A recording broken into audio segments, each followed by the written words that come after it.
Hi, everybody. This is Eric Diaz. Thank you once again for joining us on Marketing 110. I'm really happy today to have a colleague of mine, Katy Lee, join us. And let me introduce Katy for you guys. Thank you all for sending in questions for her, but let me properly introduce. So Katy is a passionate and driven brand marketing leader with over 15 years of brand and agency experience, working across industries and brands, including IKEA, Hershey Company, Comcast, and more. Her specialties are in integrated marketing communications, digital marketing, brand development, social media strategy, digital innovation, and consumer research. Katy, thank you so much for being with us. Thanks for having me here. Of course. I'm gonna just kick it off. Tell us a little bit about yourself, Katy. What are you up to these days? What kind of, if you don't mind, just kind of like high level, how have you gotten to where you are today? Sure. So I had my undergrad in marketing and communications. So there was an interest back in college in doing marketing. But what was really helpful when I was still in college was I took part-time jobs in different types of industries. So I had a part-time job in like art history because I had an interest in art. And then I had a part-time job in the graphics department at the university, at a financial institution that was nearby. And that helped me to navigate kind of what areas I wanted to work in. And when I graduated college, I came out with a mindset that I didn't have enough, I felt that what I would call thick skin to kind of work in the business world. So I was like, well, what's the fastest way to kind of grow some thick skin? So I decided to look for a job in New York City because I know in New York, if you can make it in New York, you can make it anywhere type of attitude. But it was really one of those situations where I felt that working in a city in a fast-paced environment would help me grow quickly, but hopefully also learn the lessons that you need to learn within this type of career very quickly as well. So I actually started my career working in agency setting first. And, I recommend to students usually working in a company where you have several clients, several brand clients is a good way to go if you don't have an idea right away of what type of brand you want to work for or what kind of company you want to work for coming out, because you'll get to touch a little bit of all of those and then you'll see if that's the type of industry you want to work in.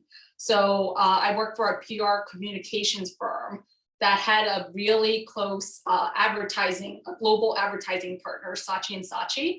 So I got to do a lot of work there and actually various brand experiences as well. I worked on I Love New York. I worked on JCPenney, Ameriprise Financial, Olay. So it was like across industries and kind of different brands. So that was really helpful because I was like, oh, I would never touch finance. And,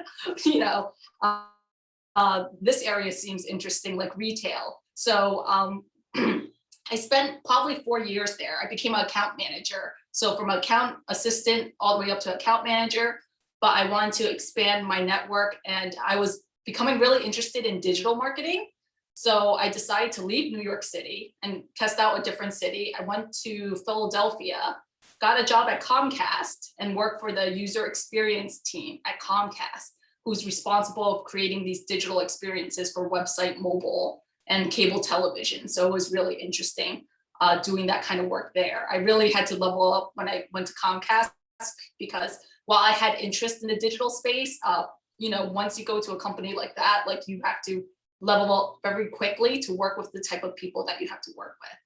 After Comcast, I went to IKEA. IKEA is the company that I stayed the longest at. I worked on social media there, digital marketing, TV, radio, you name it. I did it at IKEA and it was a lot of fun. But an opportunity came up at Hershey. And so I went over to Hershey to work on digital innovation and integrated marketing communications. It's a very long word, but it's like the best of all three worlds in marketing. After I did that, I worked for enterprise brands at that point for a really long time. And I wanted to do some consulting work because I wanted to see what does the world look like outside of enterprise brands. So I did that for about 2 years.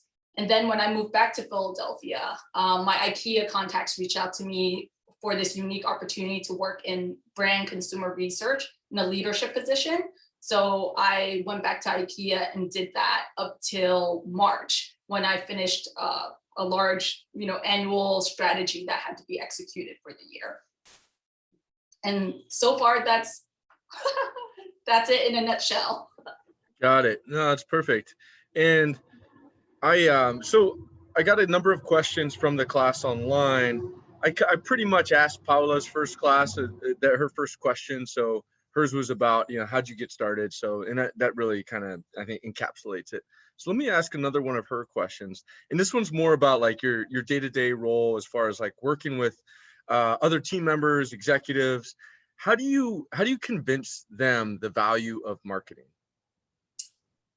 So having communication skills is really important. That's why working in that agency setting that I talked about earlier, I had to work with so many different types of partners when I was in the agency life. So I had to work with creatives, I had to work with developers, I had to work with various vendors and be in meetings with different executives. So I learned really early on the types of important conversations or priorities that they had, whether it was someone in finance or IT or legal or at an executive level that was in that meeting. I really paid attention to what they were talking about and how they responded to certain situations to really understand what their priorities were. Because, usually working in your marketing silo, you can make it all about marketing. But in the end of the day, you have to read the room and understand what their priorities are. And whatever you're pitching them at the time would be something that has to revolve around that, what their priorities are. So hopefully you would have some type of information ahead of meeting with them in these meetings. So really be prepared for that type of situation. But you said good communication skills is really important in that. Okay. Emotional intelligence. That's why I wanted to mention. Okay. Very good. Okay. So I do want to, allow some of the students to ask their questions. So I'm going to start off with Zoe, and then Andrea, I'll pass to, after that, I'll pass to you, and then Cynthia, if you would, after those two. But yeah, go ahead, Zoe, when you're ready. Hi, I have two questions for you. My first one is, what advice would you give a brand just starting out on social media? A brand just starting off in social media, I would say don't try to be on all the social medias at the same time, because even big brands who are on like 8 platforms, in the end of the day, when you look at the report, when you look at the analysis and performance, there's really only 1 or 2 platforms that works the best for them. And the other ones are just more supportive or secondary, or they have to be in that space because there is some conversation that's happening there, but they have the resources to support it. So usually for any brand coming out, I was like, only focus on 1 or 2 platforms in the beginning and really get the value out of them first before you add on other platforms. That doesn't mean you can still save your name across those platforms in advance, but in terms of like the priorities and the work that you put into it, like really focus on that 1 or 2. Okay, awesome. And then my second one is, how do you create a digital or social media marketing strategy for a brand? Like, what is your process? Sure. So first and foremost, at a brand, I try to find out what have they already done. So for instance, when I joined IKEA the first time around, so this is 2011 to 2016, they had 2 social media platforms. They were on Facebook, they were on YouTube. I asked them, okay, what does your current content calendar look like? What does a schedule look like? So they shared with me like this Excel spreadsheet, and it had some information on there, but there really wasn't a process in place. So I didn't want to assume that they didn't have any process. I just want to see what has already been done and what kind of resources we had ourselves. Like, is our agency helping us? Are we doing this internally? So once you evaluate what your resources are, you can start coming up with a plan. I think the hardest part about social media in the beginning is creating all the processes you need so it keeps on running. It's something you have to post on daily, almost daily. And it's something that you can prep in advance. So for the big brands like IKEA and Hershey, content will be prepped 1 to 1.5 months in advance. So it's one of those situations where you want to create those processes early so you can get ahead, So in case a great opportunity happens on social media that you want to focus your efforts on, you're not wasting your time creating content. Very good. Thank you. Really good question there. And yeah, I love kind of, what you mentioned, Katie, about, the process, and then also kind of thinking ahead, like, 1 month or 1.5 months ahead, like having that content calendar kind of, I think that's great for, especially the students to kind of understand, usually posting social media isn't about, oh, what are we going to post today? It's kind of like, let's schedule this out. Let's have a plan for how we're going to do our campaign or work in all of our objectives and our goals long term. Right. And the only thing you really need to look out for is say if there was something sensitive that came up in the news, and it would be insensitive to post something on social media, because you scheduled it in advance, you might have forgotten about it. So there has to be that kind of like extra someone on the team who makes sure that that kind of issue gets taken care of. But this also doesn't mean if a real-time opportunity comes up, you want to be able to jump in there that day and do something for that, but then you're not wasting your time creating the regular daily content that you needed out there. That makes sense. You build in some space for kind of like the ad hoc stuff that comes up, to be part of the everyday conversation. And that is a good point, having somebody there that's like checking out the planners or checking out like the Hootsuite calendars or whatever. That's especially this year. Yeah, geez. Yes, exactly. Yeah, that definitely would come off insensitive. All right, so Andrea, if you are ready, let's have you ask your 2 questions. Yeah, this time I wrote them down. That way I don't forget what they are. No problem. All right, so the first question is, what is one common issue that you would say large companies or large brands face that they're trying to solve through a successful social media strategy? I would say agility, trying to do it with speed. When you work for a big enterprise brand, there's so many people who need to see the work and schedule the work and make sure there's no like legal implications that could cost the company money. So I remember doing it for IKEA because I used to go into the legal office or their department so much. They could have had an extra desk for me down there because I was creating things that were never created before. So there always had to be things that need to get checked. In order to make it faster, what I did was, because we started running social media promotions and we did that like at least 4 times a year. So I said, can we just create a template and I could reuse this template? Should I change the way I implement this promotion? I'll come down to you and you guys can look at it, or tell me a time frame that would work. So again, I was creating a process with a cross-functional partner, but that was a way for me to kind of prepare myself so I could tell any of my agency partners or other people who are launching an idea how long it would take. I was like, okay, we need to prep this a month in advance then, or oh, we need to have all these things in place before we do this. So that way we're not wasting our time trying to get something just posted on our platform. We're prepared for it. Thank you. And my second question was, what's been a project or an outcome that you've been a part of and considered to be a failure, and what did you learn from it? This also happened at IKEA. So IKEA obviously most people know IKEA because of the IKEA stores. So it's a brick and mortar experience. They're not as well known for their digital experience. So when I joined, I was very focused on trying to make the brand more digital. There was an opportunity to, if you guys are you guys familiar with the IKEA catalog? So it comes in an app form. And what happened was I was approached by a vendor to have it be on new phones when they get when people buy new phones from T-Mobile or whoever else. And this was a really unique opportunity because that means the app was pre-downloaded. So it's not like you had to try to convince them to download the app, it's already there. I spent 6 months with legal and finance to try to get this activation through. And the promotional period that this phone promotion would have benefited us need to happen in 3 months.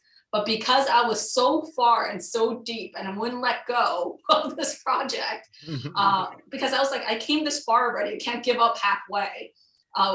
What happened in the end was everyone was exhausted. I got it approved, but the timing was off. The seasonality that needed to happen, I already missed it. So the promotion didn't really help us.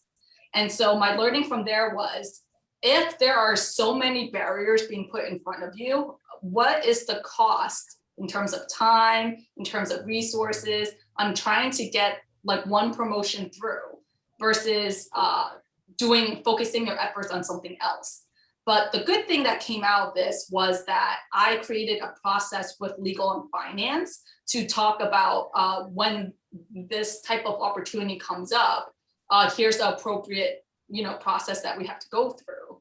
And then I refocused my efforts on doing something else for IKEA, because I thought making IKEA digital was going to be my biggest achievement. But actually my biggest achievement, so my learning from that failure, as I call it, a failed project, I launched a project management platform for our marketing team to increase productivity by 20%. And I launched it in 2013, and it's still a platform they're using today. So if I had to say if anything was successful, it's launching a project management platform that helped save people time and to get people to work in a more proactive fashion. That's really cool. Thank you. Yeah, I like that. And that's something, Katie, I don't know if you'll agree with me on this, but I listened, my fiance actually is a recruiter, and I hear a lot of the questions. And that is one of the really good questions that I hear a lot is like, what's a big failure and what did you learn from it? So I don't know, is that something that you think like recruiters here, or just something that you're like, should be something that you can answer if on a dime? Yeah, and that's advice I give to other people, especially people going into marketing and stuff. They're always going to ask you a strength and weakness question, and with the weakness question, it's always about like, okay, what did you learn from it? And the learning is the part that you need to highlight, not like all the negativity that came from that failed project. Yeah, great question, Andrea. I like that. Okay, and then Cynthia, if you would, let's ask your questions.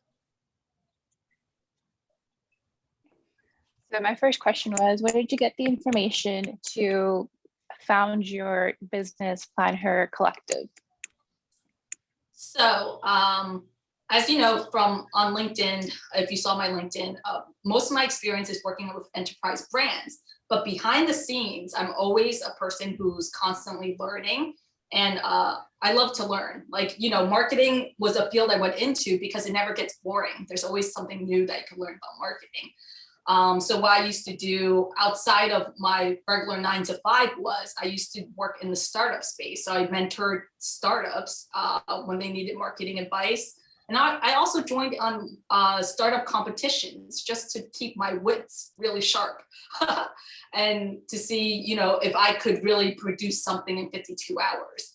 So Plan Her Collective actually came from a passion of helping women entrepreneurs. And a lot of them are like solopreneurs or people who are just starting out, because one of the stats that I pulled back in like 2018 was that women businesses tend to fail in the first 5 years. And one of the top 3 reasons was marketing. Because lots of women who start their business, they're not expert in marketing. They're an expert of whatever their brand or business is. So usually they're a creator or they develop something. And when it came to marketing, it's really hard to kind of jump in there when you're not a subject matter expert in it. So Plan Her Collective started as a beta. So what you're seeing right now is a holder page for the official launch website, but there was marketing lessons in there and templates and things tips and advice that would help women business owners who are trying to figure out for themselves. So I was trying to cut through all the things that they had to try to find on their own and put it in one singular space. And it's kind of produced like a lesson format. So you kind of go through it and there's 3 strategies within whatever lesson you're looking to. So for instance, one of them was a brand builder exercise. And you had to create your vision, your mission statement, and the things that you need for your brand in the beginning before you go into doing other stuff like social media and marketing. I was like, if you don't even know what your brand is, what the mission is, what the vision is, it's going to be really hard to create those social media posts or any type of marketing that would help promote it. So it actually came from a passion because I love creating things too. I love things on digital, but also to really help women entrepreneurs out. I think that's really cool because I agree with that. I'm specifically a fashion major, and for women in fashion, you can be creative and you have all the design behind you, but if you don't know the business aspect, the marketing aspect, a lot of businesses fail because of that. Right. That kind of leads into my second question. What would you give advice to somebody who's just starting their brand, looking for inspiration for their name for their brand? Because specifically for like clothing, there's a lot of like household names that use their first and last name. But if you are just starting off and you just kind of just playing around, like, if that's kind of the direction that you want to head into, what would you say it's like to source inspiration for your brand name? So I've gotten this question before, and I'll give you two scenarios.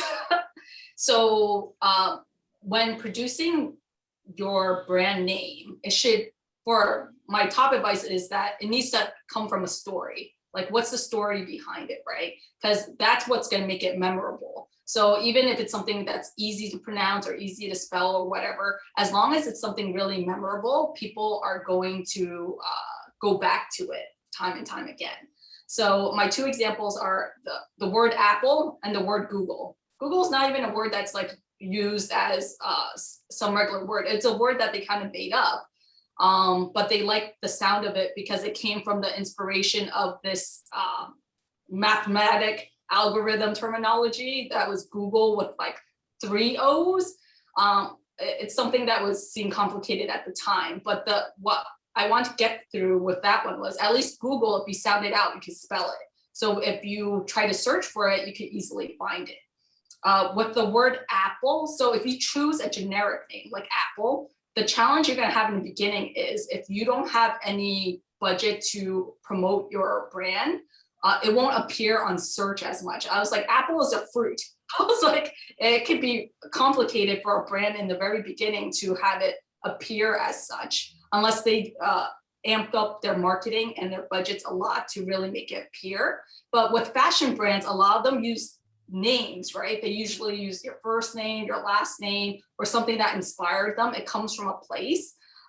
Again, it's always about, especially with fashion, highlighting the story of where it came from. And especially coming out of COVID, lots of consumer insights that I collected this past year is that the brands that people are following, it means something. There's some kind of impact. There's some kind of mission behind the brands that they're going to follow in the future, and that they're going to follow because of after the pandemic, they wanted to focus on things that made them feel better as a person and as a customer. Like, if I follow this brand, it's because of these reasons. So setting that up in the very beginning is going to help you determine what your name or your brand is going to be. Okay, great. Thank you. I appreciate it. Yeah, I've got a few questions. What I want to do is I've got a few questions in regards to like social media strategy, kind of in particular interested in your background at Hershey and potentially IKEA. And then I have a couple others that are like more like on career and kind of before we wrap up, kind of like more like career guidance for these guys. So let's see. So social media wise, so what for Hershey, or it could be IKEA, but what challenges do you face or the marketing team faces when you're creating content for a big brand such as this? It feels never ending.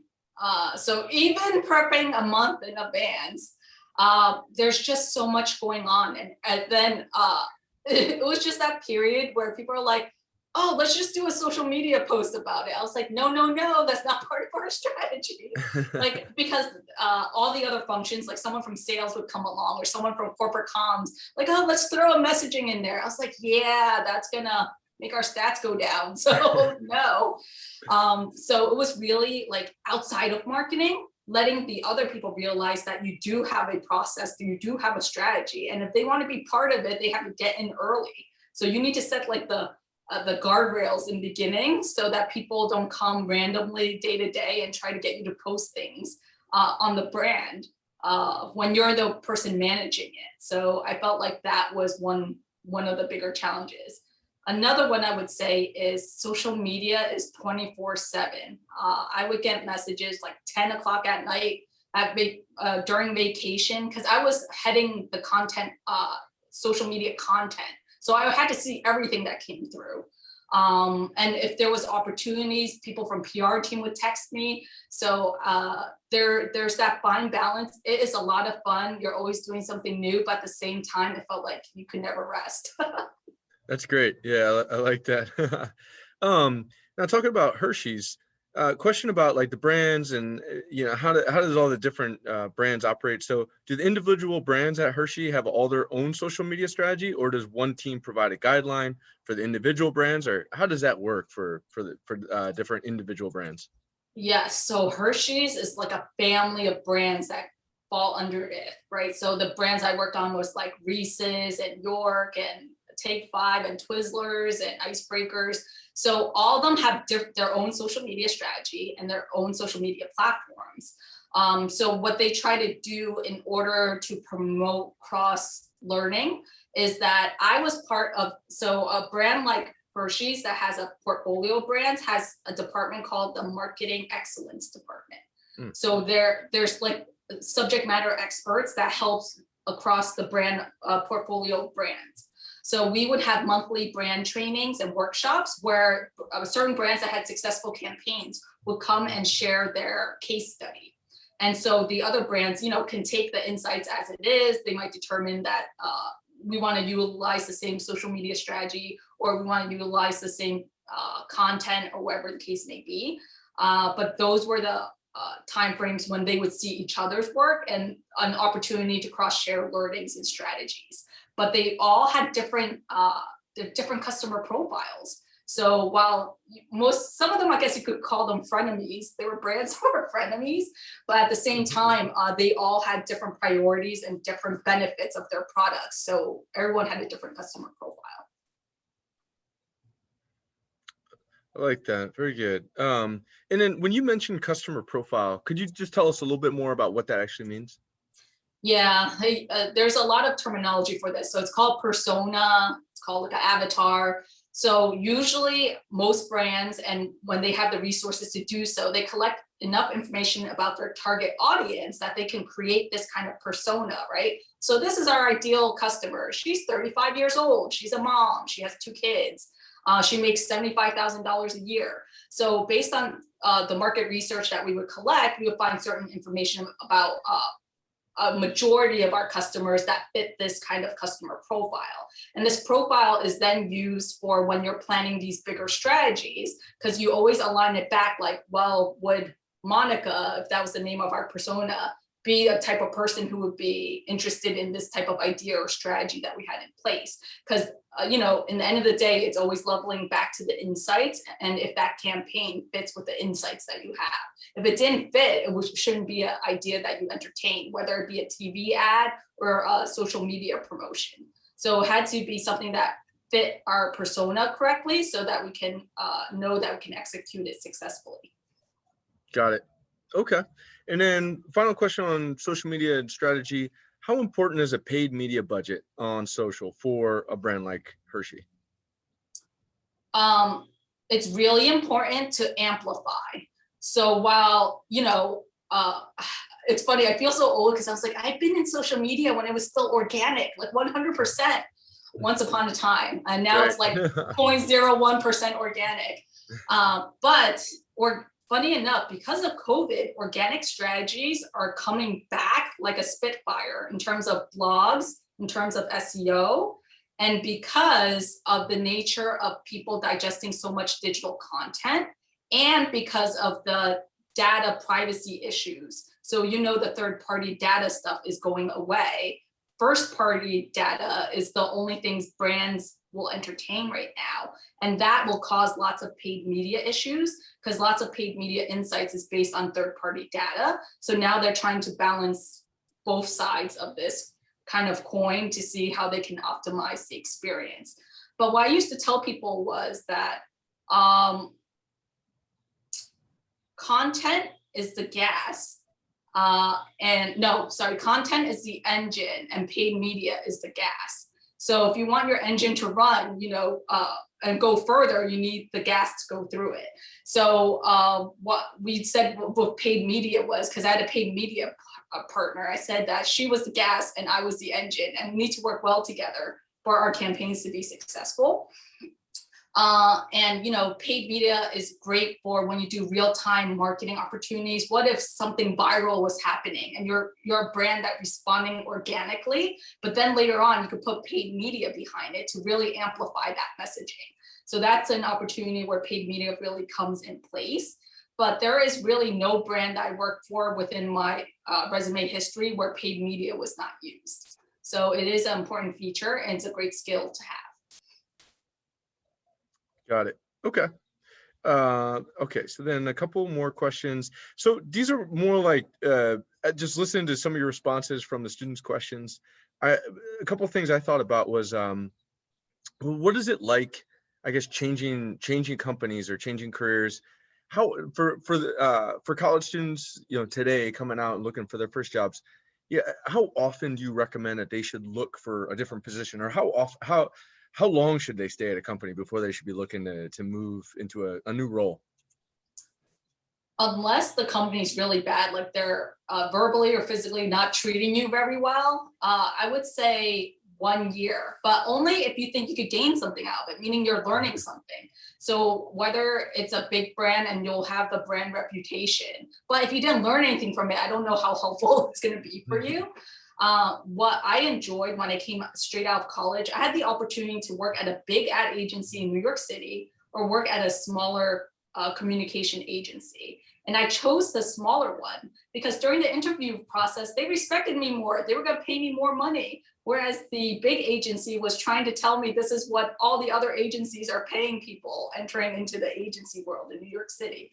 So I took a chance and I went with the one that I felt better about. And I wouldn't play off that because they're small, you don't get to work on important brands. I told you I worked on I Love New York and Ameriprise Financial and JCPenney. So that's not true. And when you work in a smaller company, you get to work on more important work.